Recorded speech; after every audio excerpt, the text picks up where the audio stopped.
Hello everyone, I am Lord Lester Bibero, a student from ZDS VGC, and I'm going to discuss about the dialogical self-theory under the self from various perspectives. So, before we discuss about this topic, first I am going to ask what is really the dialogical self-theory. So, the dialogical self-theory describes the self as a society of mind or mini society composed of multiple interacting I positions or me rather than a single unified entity. The dialogical self-theory was introduced in 1992 by Hubert Hermans. The theory regarded self as the society of mind. He posited the idea that the self is considered as extended to significant others in the environment that populate the self as a dynamic multiplicity of I possessions in which dialogical or monological relationships may emerge. While from a spatial perspective, the self is engaged in a process of positioning and counter-positioning in a globalizing society.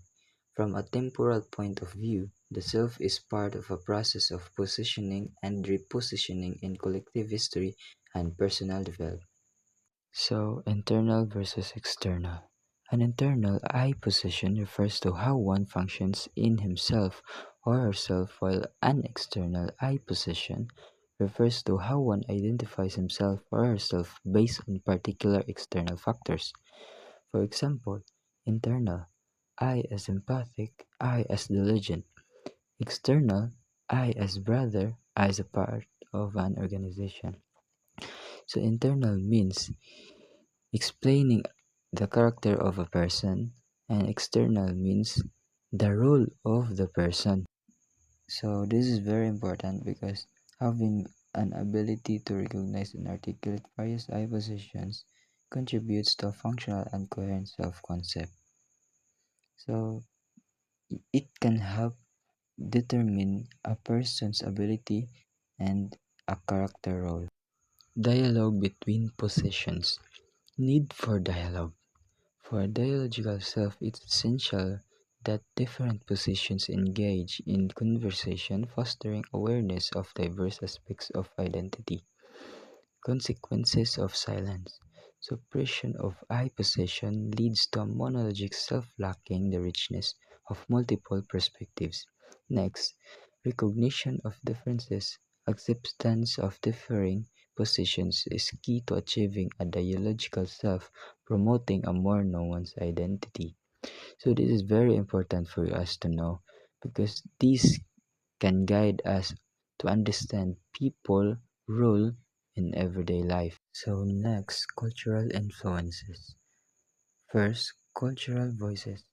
Culture plays a crucial role by providing collective voices that shape individuals' identities and social positions.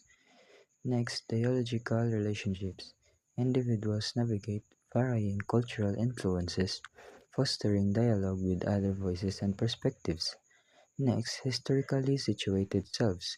Each position reflects historical context, signifying the ongoing development of the self through cultural interactions. So this is very important because each people in this world has different culture. So we can't really understand everyone because of our culture. We have our differences. So that's why when you talk to somebody that is out of your culture, we cannot really understand what they are saying, or it is out of our understanding because of their culture. Next, relational self concept. Autonomy through relationships. The self is deeply woven into external relationships rather than being solely defined by internal negotiations between I positions. Moments of personal insight are relational, influenced by interactions with others in a social context.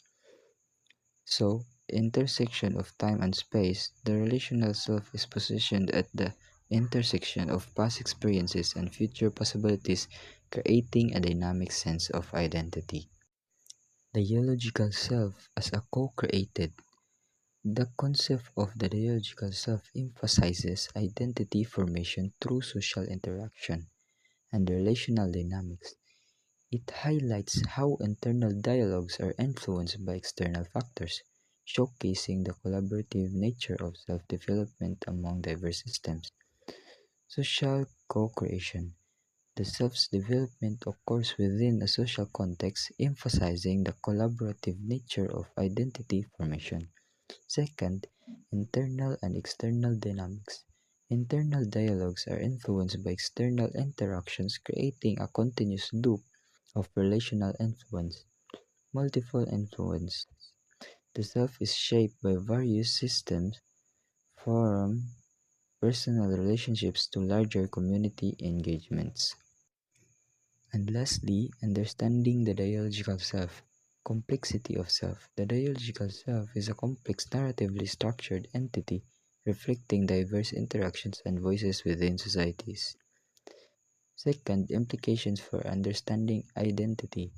Emphasizing relationships enriches our understanding of individual identity in a broader social narrative. And lastly, future directions. Continued exploration of the dialogical self can provide insights into mental health, cultural integration, and community dynamics. And that's all. Thank you for watching.